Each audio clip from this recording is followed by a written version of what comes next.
House Judiciary Committee. Jim Jordan with us now from Eagle Pass, Texas. Good to see you, sir. Happy New Year. The White House, as you know, you too, has called this a photo op by you, the Speaker, and other members of the Republican caucus. Have you seen, done, discovered anything that proves this isn't a photo op? Well, we saw people coming across the river, coming across the Rio Grande as we were standing there talking with Border Patrol agents and people from the Texas Highway Patrol. So it's as real as it gets. But you don't have to take my word for it. You can watch any news clip in the last 3 years and see how serious the problem is. And, of course, just last month, we set a record, 300,000. So I always tell people we know the cause. It's Joe Biden's policies. He intentionally did this to the country, which is just hard for, I think, American citizens to fathom, but that's the case. Well, executive action also could turn people back, change the asylum rules, go back to the migrant protection protocols, all things that are possible. Let's look forward, though. You make a great point. 12 million people. So this is going to be a problem the next president's going to have to deal with because we know he's not going to sign H.R. 2. That's a non-starter for this White House. But where is this headed? We've heard Brandon Johnson, the mayor of Chicago, talk about pathway to citizenship and amnesty. You're saying effectively that this is not a failure of policy, but the policy of the Biden administration for all these folks coming across. Is the ... that this is leading to a push for mass amnesty?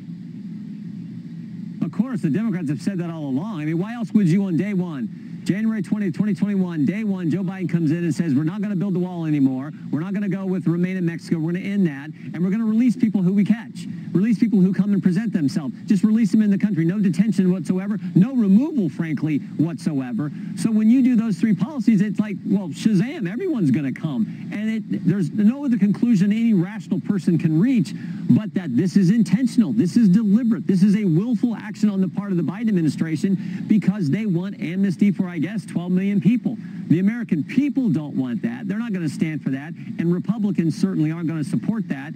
When President Trump wins, which I think is what's going to happen, he will go back to the policies that were working. He would sign H.R. 2, our legislation. He would do the right thing. Well, you and I will have a discussion then about E-Verify and what that would do to certain employers in states other than Ohio, but that's a different conversation. I want to play for you something from Karine Jean-Pierre today, talking about members of the House and what's happening on the border. Take a listen. The Republicans in the House, they voted to get rid of 2,000 Border Patrol agents. I mean, that's their focus. So, of course, that's not helpful. So we need the resources to actually do the work, and they keep getting in the way. House Republicans keep getting in the way. They're saying you're getting in the way. Good. Yeah, but I mean, let's assume she's right. I don't think she is. I don't think that's the policy of that. We certainly support the Border Patrol agents. Not one Border Patrol agent has talked to us about that as being a concern.